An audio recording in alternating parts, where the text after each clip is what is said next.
Have you ever been signed?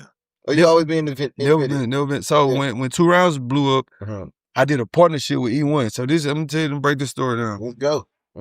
Boom, 2 Rounds is biggest song in Texas. All right, I'm getting calls from everybody. I'm flying to go sit down with Altlantic. I sit on Leo Cohen couch. I go to Def Jam. What's his name was just starting 300. Todd Mosquick and Leo Cohen and all them, and they just starting this 300. I'm sitting down with all these people.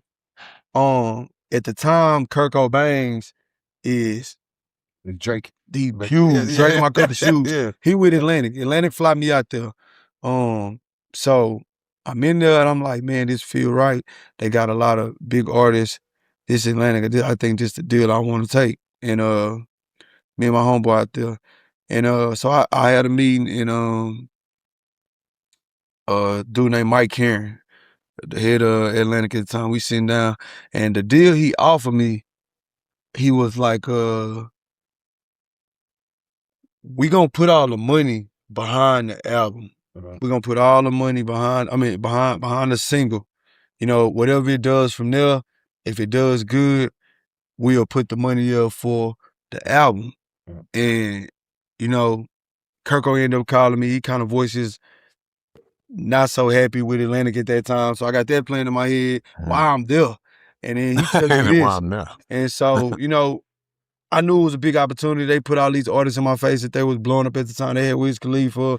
And I just remember the presentation. But what stuck in my head was, if it does good, we'll X, Y, and Z. So I was like, you know, all right, I didn't sign that. And I was like, all right. I knew I wanted to be a bigger artist. You know what I'm saying? But so I take another meeting. I go to New York. I go meet with E1. E1, if you don't know, E1 was like, that's like a mid-major label. Right. They not fit to put the millions of dollars behind you, but they gon' try to milk every dollar they can out of things. So I remember going there and what they said was, we gonna give you this money for you, and we gonna put this money behind the single. And whatever you wanna do after that, we can move forward. And it was just the ideal of, y'all just trying to see if it work. Y'all gonna roll the dice over here at Altlantic. If it don't work, I'm on the show. That's it. Over here, I'll still maintain ownership and I'm getting more money. I'm not gonna be as popular. I'm not gonna be as famous because this is Altlantic and this is E1, this is lower. But hey, so what I started thinking about, I started looking like, so what I would love to do is, let's have y'all blow this up and blow my brand up, and I can continue doing what I'm doing. When this is over, I ain't got to worry about nobody. What that was a stepping stone for me. Right. So I didn't gain a million ears for y'all, because I would still be under y'all for 5 albums over there. But what I did, I probably just gained 200,000 ears to go back to me. This is me. So now, it don't matter what happens now. I'm calling the shots. So, and I've always been comfortable with that. It's never been a day where I have regretted not going with a major label. Could I have probably been a big artist? Maybe. But could I have also been on the shelf and been complaining like a lot of artists that they can't put out music? I could have been doing that, and I don't think it was worth the risk. You know what I'm saying? I don't think it was worth the risk of even that song blowing up, being super big, and me not having no ownership in it. You know what I'm saying? I still get paid off that song right now. This is my song. I'm not worried about who got my masters. I got my masters. You know what I'm saying? I worked out a deal with them. I told them how I wanted to do it, how I wanted to retain the masters. After 7 years, this is mine. You know what I'm saying? We can do whatever we want to do. And that time being, after 7 years, it's my song. It came back to me. I'm getting 100% of that song. Recipes, Rich on the Corn. But that song alone can take care of a lot of stuff by itself. But it wouldn't have if I would have went to Altlantic. One thing that ain't never changed about labels is they will either, when they first pull you in, their mindset is to get as much out of you as they can. You're a commodity to them that they can use. Yeah. But another thing that haven't changed about them, even in this era, is that they'll watch you as an independent do all the work. For sure. And then they'll capitalize off of it and then act like they're doing you a favor. So I tell 100%. What I tell people all the time, I say, look, I wouldn't advise an artist to sign with a major, but I wouldn't discourage you either, right? Because if you wise, you could use it as a promotional boost. For sure. As long as you don't get yourself locked in for a long period of time, and you can use that. If they blow you up just in name, when that is over with, just like you say. That was the plan. Now I got all It's this a free road. billboard. It's a billboard. You know what I'm saying? And you give some to get a lot. You know what I'm saying? And I did a partnership with them for the record. That was see, the thing with 2 Rounds is, and I would never discredit what a hit record can do for you. It's a hit record is a hit record. That's right. So I'm never discrediting that. That's what a bread. But what I always felt like was, I'm not just a song, bro. You know what I'm saying? So I don't want to be defined by just a song. So whatever we sacrificing right here, in order to get me where I need to go, to get the ears that I need on me, let's go. Let's roll the dice. Let's do it. Because this is what I'm here to do anyway. So this ain't gonna be my last stop with this one song. And I ain't like how Mike Carey had said, if it do good, we move forward with the album. So what if it don't do good? What's gonna happen to me? Right. And I've had and you know what was gonna happen. I knew exactly what was gonna happen. I know too, because it's a when you do with Atlantic and Altlantic, especially at that time, it's 5-album deal. No matter what, we doing 5 albums. Oh man. So and Kirko my bro, and I'm not. That's my dog. So and I'm pretty sure he cool with me saying this. Like Kirko signed a 5-album deal. Kirko never put out an album with Atlantic. Yeah. It's crazy. You feel what I'm saying? Yeah. You had a one of the biggest songs to ever come up out of Houston. Right. You know what I'm saying? And they kept putting out singles on Kirko.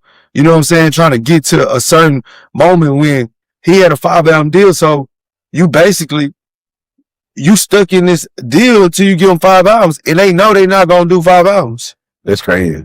You see what I'm saying? Yeah, slavery, man. And it's debt, because anything that they might be spending on you, they're gonna try to 100%. They're gonna try to make that. They go, even them expenses is unreal. Right. The studio budgets is crazy, and it's their studio. Right. Yeah.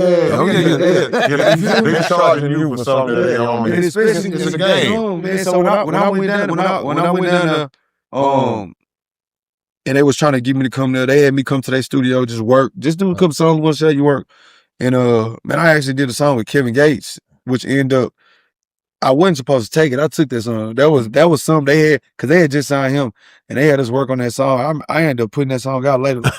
That's my work. You know what I'm saying? I need that. But I just remember being in that studio and thinking like, damn, this studio live. They order what you want, man. Order you something to eat, all this, all my partners. We just, oh yeah, man. And now that I'm on to look back, it's so easy to get caught up in that tornado. Yeah. Cause you paying for all that. Yeah. Now I wasn't paying because I wasn't signed yet, but that's what you come here, this is what you can get. Right. Not knowing you paying for all this. That's right. That's like Puffy's studio, the Daddy House. I learned that through that. Come on, man. He just tell me, we all got to record here. Yeah.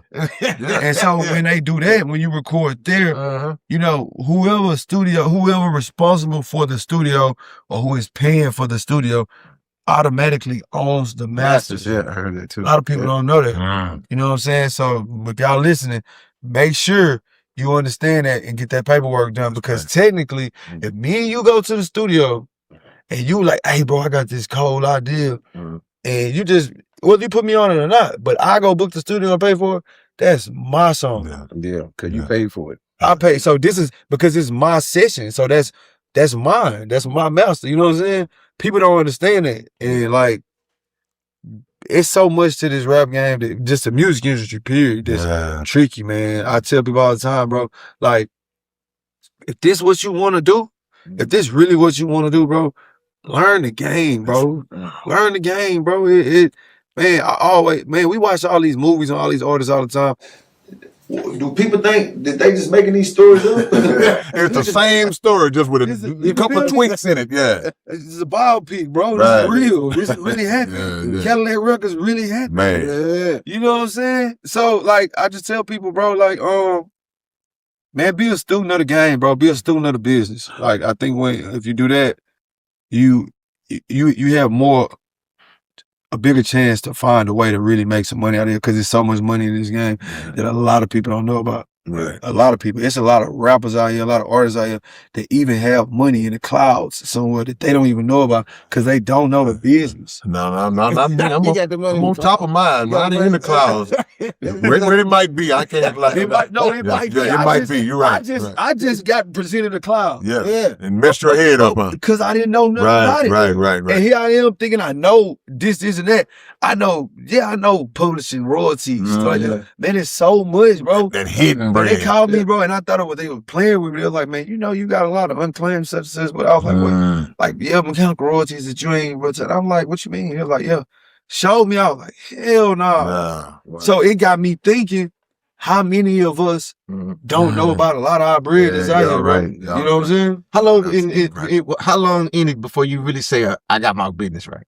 Like, how far along were you into the rap game by then? Man, I kind of was. So, man, I got a brother who don't got nothing to do with the music industry, but he's just a big brother. So he always has been business minded. He always have wanted shit to go a certain way or put me on game or went and got entertainment lawyers or went and got, stuff like legalized because, okay, no, that's your kid's phrase. We gonna stuff that I ain't give a damn about. So I kind of already was kind of lucky to have a big brother who kind of cared more about the business side because he ain't want no popularity, he ain't want no fame, he want to be no rapper. He just was always just worried about his little brother. Making sure you good. So, even all the way down to owning my name. So many artists don't own their name. That's right. Yeah. If we really want to be predators of the rap game, bro, we could really just sit up here and go get all these artists' names. And you'll be surprised when you think of that. You probably thinking I'm talking about just a rap on the street that ain't making no money. No, you'd be surprised how many rappers are established and don't own their name. Come on, man. Yeah, I remember Jim Jones was able to get Dipset like that. Come on, you gotta understand. Prince didn't own his name for all those years. Warner owned Prince name, and they well established before that came to light. That he didn't know to go on it before he went there. Man, I'll tell you a crazy story about Prince. Yeah. Well, just so I got this thing that I do every month. Well, I'll take an artist that I ain't really just too big on, and I'll spend it. Brother K. Reno, look, man, the Underground Dialogue website is back in function. We back in motion, man. If y'all want Underground Dialogue podcast merch, whatever you need, go to undergrounddialogue.com and check us out. And always make sure that every Wednesday night, y'all are checking out the Underground Dialogue podcast right on YouTube, 9 p.m. Central Time. Yeah! What's up, man? It's your big brother, K. Reno. And check this out, man. The Underground Dialogue podcast is offering advertising opportunities, man. You can promote your business. You can promote your video, your song, whatever it is that you have, man. Reach out to us if you're interested in promoting on the Underground Dialogue podcast. All you got to do is email us at undergrounddialoguepodcast@gmail.com. Get it.